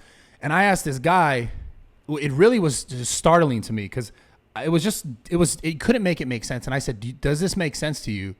And his response was, it doesn't matter. And I said, okay. I put my phone down just so he didn't think I was recording or anything. I was like, all right, dude, my phone's like right here. I'm not recording you. I understand you're doing this. This is your job. As a human, though, I've just got a genuine question for you before I leave. Does this make sense to you? Again, he goes, it doesn't matter what I think. That's what fucked me up, bro. But yeah, that fucked me up. And I get it. It's frustrating. My thing with that guy, remember, so I understand he needs that job. Shut down. I totally get it. But so his thing is, my entire life savings is into this fucking Mediterranean restaurant that has fire lamb. Well, no, he was just an employee. So he's just following his job. He doesn't want to get fired. I understand that. But I'm talking about in the overall perspective. It's like, are people just being taught that like, yo, it doesn't matter what I think. I'm just following this rule. And that's what starts to fuck me up. That's what's disappointing, especially in California. Bro, but it's crazy. It doesn't matter. But the crazy thing is it does. It's still up to a business owner. So the people who are enforcing, you have to have a vaccine or you have to do this, you have to show up with this, they're still enforcing that willingly. Yeah, but unfortunately, that's our government here in Los Angeles, especially LA County. You outside LA County, it's not like this. But for those business owners, that's the mandates. Those are the rules. So unfortunately for them, especially that kid who works there, he's like, dude, I'm fucking trying to save it to buy a Ford Fiesta, man. I get it. I totally understand he don't want to fucking lose his job. I'm with you. I've been like, I'm on the road all the time. I was in Texas. And I think in Florida, they've made it like illegal to have mandates, shit like that. It's fantastic. Yeah. And I went to this coffee shop, like a hipster coffee shop, and this girl goes, "Oh my God, it's me and my meathead friends like Mark Harley and Chappelle, like we're all thick as fuck." Yeah. She goes, "Oh my God, put a fucking mask on." I go, "Excuse me?" She goes, "Put a mask," and I haven't touched a mask since I was in Texas. I go, "No, we're in Texas." She goes, "I don't give a fuck where you're at. Put a mask on." And she was so hostile. I'm like, "Wow." But you're in. Where was I at? At fucking Austin. I'm like, "You're what?" No, San Antonio. I go, "But this is you don't have to do this." She's like, "I don't care. These are my rules." She must have been the owner. That's what I'm She's saying. Put a mask on. I just went, I'll go to another place. All good. Do your Yeah. thing. Like that's your right if you want. Of course. Yeah. But you're not getting my money. Yeah, no, I do that. Like there'll be places now that'll be like, you have to show this or show that. I'll be like, all right, whether or not I decide and whether or not you think it's a good idea to get vaccinated or not, do you. But this whole like the forcing of, yo, you can't police and you can't be here, you can't come here. Like you said, I'll walk straight. I'll be like, all right, cool. Me I'm too. just not I'm going to like, put my I'll business go here. somewhere else. Yeah. The thing is, like, we can be mad about it and try to fight it and stuff like that. But, like, it's not, you know what I'm saying? Like, It's not going away. I think it will. I think next year this all goes away. You think they won't say you got to show up with a vaccine passport and show me? I think all because I was gonna go to a restaurant the other day on Ventura Boulevard and they're like, I literally was like, okay, I know they're gonna ask because I called and they're like, yeah, you have to verify that. And I pulled up and I was waiting outside. And I just wanted to see like some people were walking up, and they literally had someone show their thing and then show their ID, and I was like, holy fuck. That's crazy. And again, it's like kind of that Hollywood thing. Like we're in LA, but like you travel like I do. Like everywhere else is different. So that'd be a reason to move. But my thing is like, I'm not willing to give up California that easy. Because then Newsom wins. Like, bitch, that ain't, I'm a fighter, dog. You ain't gonna win me that easy. I love it. No, I'm because I do love California, man. It's I the best. love it. Our taxes suck. Our government sucks. Outside that, though, it's the best place on fucking earth. And I've been everywhere, dude. Yeah. Everywhere. Yeah. There's nowhere like this. Man. There's nowhere else I feel like if I move, Newsom's like, yeah, bitch. Gotcha, motherfucker. Gotcha, bitch. Get out of here. Go to Austin. Yeah, get out of here, bitch. Follow Joe. Yes, you know? I refuse to do that. Fuck, man. But so, like, yeah, like, what would make you move? What do you think? If they force my kid to get vaccine, like they were going to kick him out of school because he's in such a good school. Yeah. Or if they locked it, if like, let's say in December, because it's going to be flu season, which they'll blame COVID for and be like, God oh, it's damn COVID. it. So we already know that's coming. yeah, for sure. And they're always like, making boosters required now or whatever. No, yeah, they start hyping it up. It's They're so like, yo, insane. December is coming. Dude, so if they did like lock down again, I'd be like, all right, Newsom, you won, dude. I'm fucking out of here. Dude, it'd have to be something extreme. There's no way they can do it again. They're not going to, but I'm saying that's what, like in my head, it'd have to be that extreme.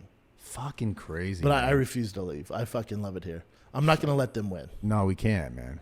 It's fucking Like, yeah, crazy. no doubt. Give us your fucking tax money. It's fucking crazy. So you have a full blown family. You have kids. Yep, 5 and 2 year old. Yep. Do you ever have like, I don't know, like, do you ever have a hard time? Because this is a genuine question from me to you, because I'm so fucking busy, and I do like. How old are you? 32. Okay. And I do want to have kids. I'm not saying I know exactly like this is the right time. How do you know when it's the right time? Because I'm so fucking busy. There's and I never know, a right time. Okay. Trust me, when it does happen, you'll find time. This was a selfish question I got to say on the podcast. Everyone listening, I asked them. It was personally just for me to. Yeah, no, it's I all normally good. ask questions because I think they want to know them. Yeah. And I have like questions that I But think I'm would be sure some interesting. people do too, because like I don't think there's ever a right time. Like if you're gonna wait for the right time, you never have kids. Yeah. The difference with me is since I was a little kid, I've wanted kids. I want to be a dad. I did too. So it's like for me, like, you know, I'm a good podcaster. I'm a good comic, good businessman. I'm a great dad. I'm a beast of a dad. Yeah. I know that. That's what I want to do I the know most, that for man. a fact. Beast of a dad. I want to Super do the dad. most. Yeah, it's the best. Nothing better. Fuck. And I've done some cool shit, man. I fought in fucking the UFC, in fucking Toronto in front of 6,000 people. I Yeah. fought in Vegas at MGM. You know, I've played in Big 12 championship football games. I've played in fucking big bowl games on ESPN. You know, I've done Wilbur Theater in Boston. I've shot 2 specials. Nothing compares to being a dad. Yeah. On a daily basis. Not even close, dude. Yeah. It's the best job I've ever had. I remember I had a conversation with a business partner of mine where I was like, how much I love my dogs. And he was like, yo, if you think like the love you have for your dog, like wait till you have a son. Wait till you have a kid. Wait for the anxiety you have about a kid. About their like Just trajectory. life. Their life, just like life. Not the he's going to be fine. He's a monster. But as far as just like the world's scary. yeah, Like that's him going also to school. so that's a thing. Like when too. we walk at a mall, like when we go to a public place, like I'm like fucking, like I'm security for fucking, you know, Nicki Minaj. Yeah. Like, who the fuck's looking at? Yeah, Oh, dude, everything. Which is I'm thinking of crazy, like though. open shooters. Like we go to the movie theater. He's like, Dad, why you sit in the back? Because the exit's there, motherfucker. Yeah. Like a Yo, shooter I comes swear in, to we're God, out. Yeah. that's real. Oh, dude, like my height, like, dude, I could fucking be security for Biden at this point. Like this, Yeah. the anxiety I Yeah. have around my kids, dog. Which is that, but that's another thing I was like asking you is like, I worry about that just because the world is, it's just It getting makes a you a weirder. better person, though. Yeah. You'll be more disciplined. Like now, because time is so valuable, like I have to cut out. So when I get home after this, like thank God my week's done. I haven't had a day off in 18 days. Yeah. But so tomorrow I'll shut off my phone, and it's like, even during the week. So like yesterday I had a full day, shot this big commercial, got done at 5 p.m. What commercial you shot? What the fuck? For my special. Okay, okay. Yeah, I'll tell you about I thought it was like off some air. other random shit. No, right? this you're gonna love this. It's so dope. Yeah. But so when I get home, it's like, man, from when I get home, whether it's at 4 to when he goes to bed at like 8, man, it's all them. Yeah. We're watching fucking Teen Titans and wrestling nonstop, and there's nothing better, dude. And like, you think what you're doing is important, and when you get home, like, your kid doesn't give a fuck, man. Yeah, he's it's like, gotta be kind what? of nice, though. Like, whenever I had like beef with him or anything like that, and like I'll be in my head about, like, I bet everyone's thinking this. I get home, my son's like, what? Who gives a fuck, dude? Like, you get the Legos, bro. Damn. Like, what's up with Angry Birds? I'm like, yeah, you're right, man. Yeah, you know, fuck all yeah, that it's shit. great, dog. Damn, dude, I really want fucking kids, man. I want 2 sons. So bad. That's what I have, two That's what I want kiddos. So bad. And That's why I was asking you these questions. It's crazy, man. I want it so bad, and it's man. so dope. It's so dope, dude. Yeah. There's nothing better. Like, he woke me up this morning at 5 a.m. And I know it's cliche to say this. Like, I go to bed with butterflies. Yeah. Because you're going to wake up and see them. That's beautiful, man. That's beautiful. Yeah. What do you want your kids to do? Do you have any idea what you want them to do? Not fight. Fair. Wouldn't let them Well, fight. real quick, it's too too. tough of a go. What I have a question about fighting. I know this is super left field based on the kid conversation, but what was the hardest fight you ever had in the UFC? They were all fucking hard. Anyone stand out where you're like, fuck, man, this is like annoying? I would say the most heartbreaking one was the Nogueira fight, because that was like I think my life trajectory would have changed if I would have won that fight. Yeah, and but- not in a good way. Yeah. I think if I would have won that fight, I probably went on to fight like Brock Lesnar and fight for the title, and I would have been so consumed in fighting, that would been my life, and that was tough because, Dude, it was tough because I just beat Mirko Krokop, knocked him out. It was like one of the fight of the year, knockout of the year, like crazy shit. Yeah. And we're all busted up, and then they give me Nogueira in Brazil. That's like fighting Michael Jordan in Chicago. Yeah. So nobody's rooting for me. I'm on the poster. It's me, Forrest Griffin, Big Nog, Anderson Silva. Like, it's like the first time they're back in Brazil. Yeah. The promotion was fucking crazy. Yeah. I was favored to knock him out. I'm on this insane press tour. Biggest, how many millions and millions and millions of people watched that. And I went in there super cocky because I should have just destroyed this dude. And Nogueira. And he caught me with the right hand. And then, I was in Brazil, and I was like so embarrassed. My family flew out, 14 hours on a plane to get to Brazil. Yeah. And I'm there for 7 days after because we thought I was going to destroy this dude and enjoy Brazil. And I just remember I'm like walking around Brazil, like black eye, like half my money. I'm broke. And I was like, but this is famous guy in the UFC, I guess. And I'm broke, and I'm walking around. I'm so embarrassed.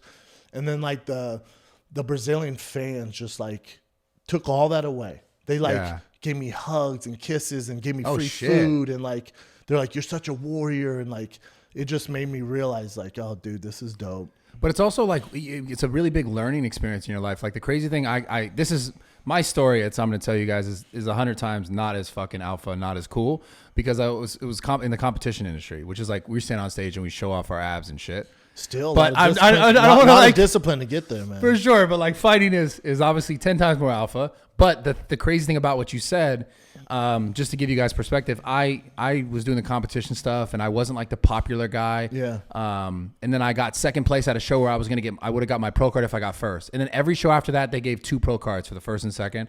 And it was a big turning point where I was like, yo, fuck this industry and the way it was set up and the way I felt about how it was like political. And if you're on this person's team, you got a better look. And then I found out later on that guy won because he was on this person's team. And anyways, the point is this. Political. I was so beat down after that show. I remember this is back when people used Facebook. People would message me on Facebook and be like, yo, you got robbed. You got robbed. You got robbed. I'm talking about you got robbed. You got crazy shit. And I remember being like, yo, fuck this. And it was such a negative point, but at the same time, like you were kind of saying, it changed the course of my life for the fucking better. Yes, thank God he beat me. So it's important for people listening, like you don't always get the things you think you really, really want, but the thing, the saying is you get what you need. Yeah. Oh, I thought you were going to get religious and be like, God has a plan for you. I was going to do that to you. I don't know if he does. No, we can talk about that all day too. We can. But I'm just saying, like, I feel like we could talk nonstop, Yeah, to be bring it, honest, dude, bro. yeah. But it was, I realized I got what I needed. I just didn't know it at the time that that's what I needed. And it took so much time to realize that. Like, Yeah, I you think talk there's about this. that, but I also think you have the IQ and the business savvy to make anything work. Whether that worked out or not, you'd been okay. You know what I'm saying? Yeah. Like you would have made that work. It didn't work out. You bounce off that and go this direction. Like you're a guy who's going to make it work no matter what. Yeah, I You know have what I'm to. saying? I have to. It's in your DNA. So okay. That's why I you know. have a- I think that's I why know you it's have a in yours. gorilla on your hat. Yeah. Yeah. I know it's in yours too. Yes. Do you think you can learn that? That's a good question, especially with kids. I don't know. So, for instance, with my son, I know everyone talks about how cool their kid is, but listen to this shit. So he's been in training wheels for a while, and I have a bike club, right? I ride bikes every day. So he sees me go out every morning and ride my bike, and so he wants to be like that. So I got him a bike and has training wheels on it. And then last week he's all, Dad, I want training wheels. You don't ride with training wheels. I'm like, I know, Tiger, but I've been riding for a long time, but I started with training wheels. He's like, I don't want training wheels. How old is he? 5. Got it. And I go, I'll take them off, dude, but your mom's going to kill me if I don't buy you like the bullshit, like, elbow pads and the Hey, fucking, yeah, all the helmet, all whole, that shit. the neck brace and whatever the fuck it is. He's like, fuck, you're right. Yeah. Shit like. So I'm on Amazon, like looking for that. I'm like, this shit's going to take forever to get here. So I go, fuck it, dude. Let's go out Yeah, there I and love ride. it. Yeah. Yo, I fucking love it. Yeah, so his mom's in the house. I'm like, just me and I go down there. Don't say Right, shit. I'm yeah, like, just yeah. be cool, man. He's like the loudest kid ever. So he's quiet. So we go down there, and I'm like, all right, dude. And it's 5 o'clock, mind you. So it's kind of starting to get dark. And I'm like, I'm going to hang on and just get comfortable with it. And I'm like, and in my head, I'm like, this is not the way to learn to ride a bike. So I'm like, holding him and he's going. And I feel like he kind of has it. And I let him go and he falls. Yeah. And he doesn't get hurt. He pops up. He's like, again. So we're doing it. Boom, falls. He's like, again. Hour later, we're doing the same thing. But Bubba, it's getting late. It's fucking dark out. And he's like, I'm not going inside till I learn to ride the bike. Also, no, I think it's in your So DNA. like I call it that Mamba mentality. Dude, he was out there for 3 hours and learned to ride that fucking bike. Yeah. Then the next morning. So my incentive, and it's kind of the way I was as a kid, I needed a goal. So I told him, I said, if you learn to ride the bike, like you can go around like 8 times without crashing, I'll buy you any bike you want. He goes, really? I go, any bike you want. This little bastard. He was By like, yo, I'm getting that fucking dude, bike I want. He was scratched up, crying, scratched up again. And we're out there for 3 hours. That little bastard did it. The next morning, we went 5 a.m., wakes me up, and we have a I know what monitor. bike I want. He goes, Daddy, every morning he goes, Daddy, I'm awake. And I walk in his room, in my underwear, and I jump in bed with him, and then we sit there and talk. And I jump in bed, and he goes, pull up your phone so we can order my bike. I love it, man. He's a little beast. You know what's crazy? Whenever I hear stories about kids, like I swear to God, anytime I ask anyone like who have kids, they're always like 5 or 6 years old, which is so crazy because in my life, my father took his life when I was 6. Can't imagine. And it's weird. Every time I ask people how old their kids are, I swear to God, they're They say either 5 or 5 or 6. 6. Every single time. Yeah. That's so crazy to me. But I'm not making it about that. I think the thing that's interesting to me is like you built this. It's almost like this kind of shit is in your DNA a bit. It's in your genetics. Like the need to, because your son has it like that. Yes. Whether or not like you teach him like, hey, these are the things you need to do if you want to get that, or like. No, I didn't. Trust me, I wasn't like fucking. It's not like Schindler's List where I'm like, we're staying out here for the next 3 hours. Yeah, he wanted that. Dude, I That's- didn't want that. I wanted to go inside the house. I was fucking tired. Yeah, but that's what's so interesting to me. Like so that's what I'm It's saying. crazy. Can you teach this kind of stuff? That's a good question. I don't know. Yeah. And then, he's in jiu-jitsu. So, like, some of the other kids, like, he'll be like, Dad, why do I have to go when this kid's not there? I'm like, because you're not that kid, dude. You're good at this, and you started this. You're going to fucking finish it. Like, that kid can do whatever he wants. Yeah. But you committed to this. I'm paying for it. You're fucking going, dude. So then he doesn't even question anymore. Yeah. So he goes, and he's really good at it. But you'll see, even at that age, like, you'll see some kids where it's like, probably shouldn't be in this, huh? I want to look at that, like, Yeah. he shouldn't be here, right? The You know, like, participation trophies. yeah, it's like, you know Come what's on. happening. Yeah. Like stop. Yeah. It's And then so even funny my to kid, me. like, he knows. So, like, they'll partner him up and do takedowns. My kid, he's just a fucking beast with takedowns. He takes everybody down. So I have to put him with the older kids. So whenever Yeah. they pair him with someone his age, they're like, Like, he wants to, he's like, Yeah, The coach is it's like, so what the funny. fuck? And I'll be like, oh, man, this is not good. Yeah. That's so fucking funny to me. Yeah, I man. love it, man. Do you think there's something like for the person listening who's like who wants to? I mean, obviously not in relationship to like a kid and being good at jujitsu or anything like that, but trying to learn how to be more successful in their life. Is there any advice you'd give them? Like what? Like I guess just don't stop. You know what I'm saying? Like I think fully agree. for me, like I'm never gonna stop. I don't pay attention to the chatter online. I don't pay attention to the chatter around the water cooler. I don't give a fuck. Because if I would have listened, think if you're listening to this right now and you want to do something. I already know where this is going. And you want to do something and you go online right now and you go, hey, everybody, try this out. Go, hey, everybody, I want to start stand up. I want to start fighting. I want to start a podcast. I want to start bodybuilding. Go on the go. Should I do it? Watch how many people go, no. Fuck no, you ain't. The majority's going to be no. It. Oh, yeah. But those people ain't shit because they've never taken the risk. And the reason they're saying no is because they feel some type of way because they never took those risks. So for me, I've never listened to that ever in my life. Even when I started stand-up, I had other comics go, dude, this can take 10 years before you even get an act. I went, it took you 10 years, dude. You know what I'm saying? Like, I'll figure it out. Like, I'll get the reps and I'll figure it out. So with anything, I don't really look for advice. I don't call Joe for advice. I don't call Brian or I don't call anybody, man. I know what I want to do and whatever it takes, I'm willing to do. Yeah. But no matter how much time it takes. And when I say this, I genuinely mean this. I don't give a fuck about the chatter online or about people in restaurants. I don't care, man. I know what I want. Yeah. I'm not looking for you to know what I want. That's what it takes. I mean, that's truly what it takes. When you're going to start a dream, like, why would you ask that person about your dream? No, bro. I get hit up this all the time, social media. Just for one example, people saying, I want to do what you're doing. How do you do it? How did you do it? That's the biggest thing. And another thing I always hear is like, there's so many people doing it now. It's so saturated. It's like, yeah, there is, but like, there is only one of you. And that's the thing that people like to look outward and they go like, oh, well, that person has success because they did these 5 things. So I'm just going to follow these 5 things. This is another derivative of like, it just... Like, fuck what everyone else is doing. And also, fuck what everyone else is saying about what you want to do because you're not going to get to where you want to go by listening to what everyone else is doing. But those opinions and, like, haters and stuff, the reason they're so against whatever it is, a successful comic or podcast or actor, or rapper, it's in here. It's in here, man. Yeah. And I realized that a long time ago. Yeah. So I stopped giving any attention to it. Yeah. I'm like, God, there's a lot of mental health issues out there. You got to think about it. Like sour bitches. You know what I'm saying? For someone to get on the internet and say like, fuck you, you ain't shit, you can't do this, is like, hold on a second. Wait 1 second. Where the fuck is that coming from? Like, I don't know anyone who's super successful that goes, fuck you, you can't do that shit. Never. Anyone would ask me anything, I'd be like, yo, try it. Like, you could pull it off. And also, and it's just the way it works. Like, you'll realize you'll never see anybody doing well throwing hate. Ever. Yeah. I've never had a comic. But there are some people, I've never had a comic more successful than me hate on me. Ever. But there are some people who thrive off, I know at least on social media today, there are people who do thrive off of talking shit about other people to enforce their own brand. But to build themselves up. There's going to be a ceiling there, though.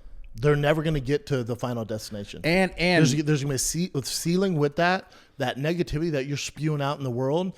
There's going to be a day where those followers you have are going to grow up, have kids, get real jobs, and be like, what the fuck am I listening to this dude for? Yeah. Like, life is negative already. Yeah. So there's a ceiling with that. And that's fine. They might get some attention, but my ceiling, because I'm a positive, loving person, is so much higher than yours, dude. So much higher, not even close. Well, that's the thing too, just the people listening, like if there's something you really want to do in your life, if you did everything in your life based off what someone else said, you're not going to be happy. You're going nowhere. You're going to find yourself in positions where it's like, fuck, I don't want to be here. But if you start to like say, okay, stop listening to all the nonsense, all the bullshit, like you're going to end up on a path where you're like, well, this is actually making me happy. Doing things that actually make you happy, not just based on what someone else is saying they think you should do. But also surround yourself by others that have the same motives and same motivation. So like my team, now that I'm damn near almost fully independent, I had to hire like 6 or 7 employees. And I had this talk with them the other day. Everybody's on this staff, including myself, everybody functions at a high level. We have fun, but notice everybody's at a fucking high level. Yeah. If you tailor off the path and you're not doing your job, you're out of here, man. Yeah. Your quote on the wall, which I love at Zoo Culture, run with us or run from us. Yeah. So like, it's like if you can't keep up with me work ethic wise, you do not have a place there, man. Yeah. Trust me, there's fucking lions out there and I will find them. So if you're a zebra in lion clothing, you do not have a place with me. And that's with everything. Everyone I surround myself is smarter than me, more successful than me. They're better comedians than me, better podcast. I don't surround myself with anyone who's lesser than me. Nobody, man. Yeah. Everyone's monsters. I think it has to be that way. I mean, like I say this in your own life, like for people listening, whether you're like a successful podcaster or if you want to be a podcaster or whatever the fuck you're trying to do, if there's people in your circle right now that like every time you talk to them, they're like, I don't know, man, that sounds like a bad idea. That's a dumb idea. Got to get rid of them. Yeah, it's a cancer. You have a cancer cell in your body. Straight up, you got to get rid of it. Like, even if it sucks, like, because here's the problem with this. There's the problem with this is when this person goes, oh, but it's my mom, right? Or it's my brother. Now, you can't get rid of that person in your life, but you also have to learn how to be like, okay, when I can kind of turn this volume down a little bit. Separate from them. And I have to understand that, okay, that's what this person believes. Because like everyone gets this when they're kids, when they're growing up in their adolescence. Like, you know, obviously I don't think you would be this kind of father, but a father figure or a mother figure might be like, yo, you should do this. And you're like, nah, that's not really me. And you do something else left field. And they're like, that's like a bad idea. Yeah. Like I remember, not my mom. My mom was never like bad on what I wanted to do, but she was like, yeah, good luck. You know, we'll see. Yep. And like, I just think it's really important for people listening. Like, it's not, my mom is not a bad person. She's basing her opinions off what she knows and what she knows to be possible. But the world is so different nowadays. The landscape is so different nowadays that it's like, I have to move in a whole different way and not rely on what someone else said that I should or shouldn't do.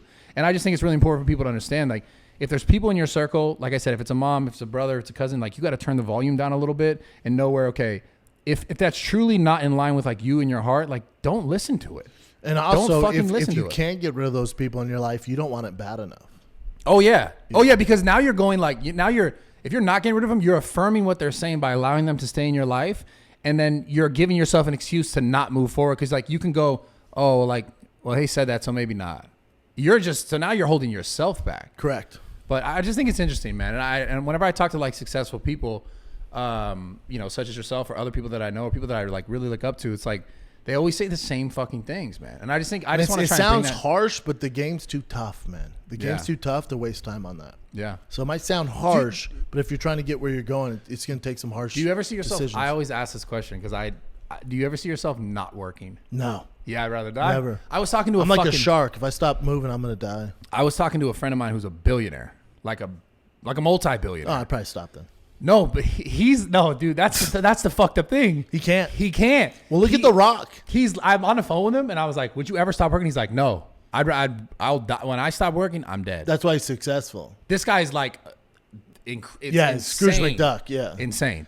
Yeah. But also it's like, I think too, one of the reasons why it's kind of gone well for me too, is like, I don't do anything that I don't want to do. Everything I do, I don't go, oh, I'm going to do this to make tons of money. I do it because I love doing it. If money comes, fucking great. That's the key. But if not, that's good. I love doing this, man. I met great people, and we've had a great time doing it. But I've never done anything where I'm like, oh, I'm going to make a ton of money doing this. Yeah. Ever. So for me, it's like the money's great. That's great. And I love to be paid for what I do and, you know, putting together all my shit. That's great. But also, I'd be doing it for free. So it's like I have nothing to retire from. This is what I do for fun.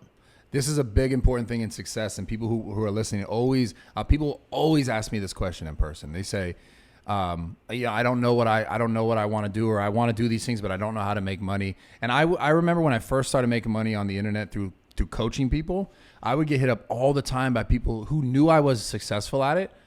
Maybe just because of the amount of followers I had, or the fact that I was the first person promoting like this online coaching thing in the fitness industry, and they would hit me up and they'd be like, yo, what do I do? Like, I bet you make so much money. Like, how do I do what you're doing? Other fitness people.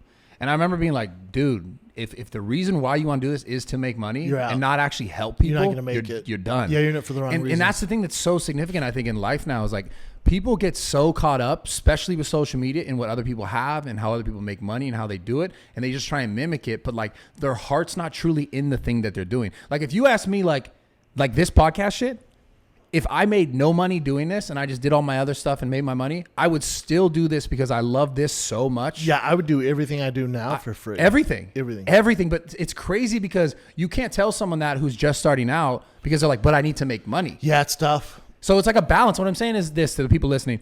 I always told people, focus on the things that you truly enjoy. And when you're doing them, you're like, yo, this feels good. Yep. And then over time of doing that and like really, because like you can't lie to yourself when you do something, you're like, whoa, I like me doing podcasts right now. I love the way I feel. My heart feels good. But also my body feels good. People will gravitate towards that because it's natural. And they know, they realize it's not a money play. Right. Yeah. So along that path, right, where that's happening, you don't have to make it about, I got to make money. Like something will come naturally almost where it's like, oh, okay, I can monetize it like this. Yep. But if your initial intent is like, I need to monetize this and I want to do what that person's People doing. can smell that. Yeah, you're People just hitting the wall straight away. You're not going to make it. But it's crazy. I just think it's crazy that dynamic of success and obviously needing money but not making it about money. It's a fine balance. It's crazy, man. Yeah. It's just, and all the successful people that I talk to and have conversations with, they all say the same shit. Yeah, I think if you're like, crazy. if it's black and white, like you're a finance or stock guy, that makes sense. You're like, hey, I got into this for money. Of course. I don't enjoy it. I'm just trying to get fucking rich. That's Yeah. different.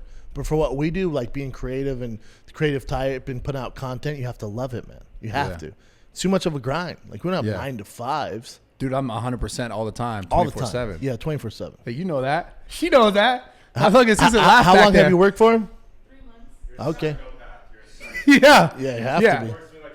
Yeah, You have everyone to. is like, this guy's crazy. But but- I couldn't be any other way. No. I don't know how to be any other way. I don't want to It's be in your any other DNA, way. yeah. I There's fucking nothing you love do. it. Are we going to dial it down? No, dude. No. I can only learn how to dial that bitch up. Yeah. No, it's just like, it's just so fucking fun. And like, sometimes you hit fucking walls, but like eventually when you get it, you're like, it's just so fucking enjoyable. I can't even describe the feeling. Yeah, the thing for me, like with this whiskey, what fired me up about is like it's a language I don't speak, and these guys they have their black belt and my white belt come into it. Yeah, like, and what's up? I'm like, oh man, let's fucking. I'm gonna do learn this shit. Yeah, I'm gonna figure it out. No, I love it. I love Yeah. it. I've gone through a situation like in my business, like movement and transitioning of things, it's very, very similar. And like you said, not having the black belt. Yeah. But like I'm in my mind, I'm like, oh, I'm gonna figure Me this too. out. I off the 100%. phone, I'm like, no oh, hell fucking yeah. doubt. Yeah. And I'm gonna be better than I ever was. And that's why I told him, like, you cannot pick it up and distribute it. You'll see what happens. I'll Yeah. find someone. Yeah, motherfucker. I'll find your competitor. That's we'll see that what's mentality, up. man. Yeah. Fuck, And it's man. not like a mean thing. I'm just like, yeah, bet against me. See what happens, man. Yeah. How do we? I just want to teach more people about that kind of shit, man. Yeah, I don't know. Yeah. If you could harness that and sell it, you'd be fucking Jeff Yeah, make Bezos. that like make it. Yeah, dude. Put that shit in a pill. Holy shit! Put that in a pill and put it on Amazon. What? Make it What's bank. so fucking funny back here? Did you like put that shit in a pill and just like? That's to be crazy if you could. If you could put that like that's like Limitless. It's I like was that gonna say fucking it's movie. that Limitless. Pill. Yeah, it's like insane. That movie was dope, by the way. Yeah. But anyways, He's also just using Kratom, but whatever. Okay. was it? I think so. Like, do you use Kratom? I haven't used Kratom, but I know Jacob. You did Kratom, right? I do it every day. No. Every show, every day, No. nonstop. Right now? I'm on it right now. Oh, I'm on some mushrooms right now. I'm on it nonstop. Isn't that what people take to get off of like heroin and shit? They can, yeah. yeah. For drug addicts, but like, honestly, It's- it could be used to be just get relaxed. Yeah, people. But I use it because it fires up my brain. Like Kratom. Like yeah, I'm more sharp when I'm on it. I don't do anything without it. Yeah. Really? Any like And stand you up. have the nicotine thing. The right? nicotine, yeah. Yeah. Nicotine's weird because obviously an addictive drug, but I started that because obviously playing football for a long time, fighting, like they found out like nicotine can help with the brain. And Oh, like, yeah. delaying like CT and stuff like that. Yes, So this I was is like, very- say less. yeah. So then I started using the patches, and then again, I didn't start using patches and like, oh, I'm gonna get sponsored by them and work with this company. I started using it, fucked with it, and then naturally they saw me using it, and now they're a business partner. Like it's a That's incredible. Yeah. And that's what we're just talking about. Yeah, It's I- something you genuinely like, whoa, I actually need I this. I fucked with use them this. I hard appreciate and just this. started talking about them, and now I always yeah. see you with it. So it makes sense. Yeah, stay on it. It's like Love an it. easy, so that's an easy path. It's just, It's that's the thing. organic. Yeah. Yeah. Because you actually do it. It's actually Yeah. part of your life. Yep. But yeah, I think that's it, man. I'm really grateful that you came on the podcast. Oh, I love you, You've had man. me I on owe you. yours. You've came on Fighting Kid twice. Yeah. Done 2 fight campaigns. The least I can do. I dude. love it, man. But Yeah. and I'm grateful to call you a friend. Yeah, you're and my boy. And you know, you're just a great dude, man. I want the internet to know that. Outside of the internet, or whatever the fuck people say, I mean, people don't really talk shit about you, anyways. But I've known you for time now in person, and you're just always been a very consistent person, and Yeah, I man. appreciate you. Yeah, I got and, your back, and that's brother. it, man. Yeah. No, are you moving to Austin? Like, is this gonna be a weird thing? I lose another friend to Austin? No, not yet. No, we got a lot more to do here. I'm gonna go back and forth. Once I open the gym, I'll probably be there for about 6 months, so that I can You're gonna bounce back and so that I forth? can avoid little old taxes in Cali. Newsom's all, He's like, okay, fuck, we're still gonna get him. And you're that fucking mask guy, huh? But also I need to be there regardless of the taxes. Regardless, I do need to good be business there. move, yeah. I need to be there while the gym opens to kind of sure. set the tone, and then I'll be back and forth. Steve, I was just telling you before the podcast, he wants me to move into like a fucking random house in the valley here with him, just film crazy ass content, which is like That'd be dope. it'd be crazy, it'd be fun. So fuck him. I was going to talk about when you're talking about the Joe Rogan thing and switching over because remember he did the crazy rant. Yeah, crazy. But at the end of the day, like it's needed, it's necessary to grow. To grow, like, yeah, I agree. Like we said, man, those moments that where you're like you're hit and you're like fuck, like there's a ton going on. She's joking about it. Yeah. There is so much going on in my life right now. Yep. But like I know that on the other side of that is that's where I want to be. Yeah, to be and better. that's what's going to go. You've been talking about doing it for a while anyway, so it's better they force your hand. Yeah, they had to. Yeah, you got this, Doug. Yeah. I'll be there. Yeah, you already know. I'll be Hell there, yeah. So bitch. that's it. Thank you so much for coming on the podcast. I appreciate you so much, man. You're a genuine fucking great dude. You got it, brother. And anything you need from me, you already know I got you. You know this, man. So, Love you, brother. make sure you guys subscribe to the fucking podcast. I think, I don't even know how it works. You click the little plus button. Drop a nice little review. If you're on YouTube, drop a comment, share, like, all that good shit. Make sure you're subscribed. If you are not subscribed, also check out Brendan. You got Thick boy YouTube. Subscribe, smash the button, as the kids say. Yeah, all that shit. Do the notification All my shows bell, are all on there. that. Yep. And you got the podcast. Whether you got the social, you got Instagram. Yep. At Brendan Schaub, Thick Boy on YouTube, and then tour dates. I'm all over. I think next one we're in Everett, Washington, November 27th. We're outside Seattle. Yep. And then I end the year in Dania, Florida, which is Fort Lauderdale, Florida. Yeah. I'm bringing the New Year's in there. So get tickets, fatkz.com. Yeah, check them out. Thank you for all the love, guys. I appreciate all the support genuinely, and thanks for being Love you here, guys. bro. Stay thick, man. Yeah, hell yeah.